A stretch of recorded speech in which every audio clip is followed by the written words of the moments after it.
不過，趙建明今仔有講哦，伊講護理師這個部分啊，伊對護理師有好感，這是足夠進前的代志啊。而且趙建明伊個懷疑進前啊，因囝甲阿嬤這個對話內容啊，可能唔是囡仔寫的啊。伊講囡仔無可能寫甲遮清楚。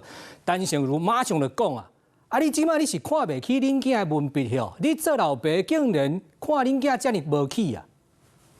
老大、老二、老三，我都各辦一張信用卡副卡給他們。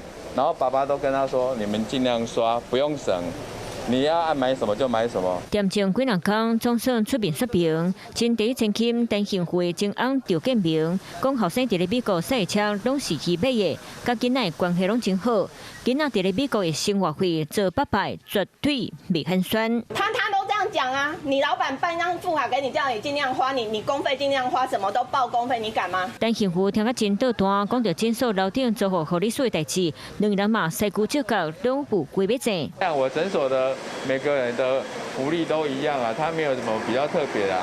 那個是我媽媽買的，那不是我買的。那租給他也是我媽跟他接洽，他也請他要幫忙診所要去打掃。我跟你講，我到現在都還沒有進去過。他診所怎麼每個護理師都10幾萬啊？他昨天也跟我兒子這樣講啊。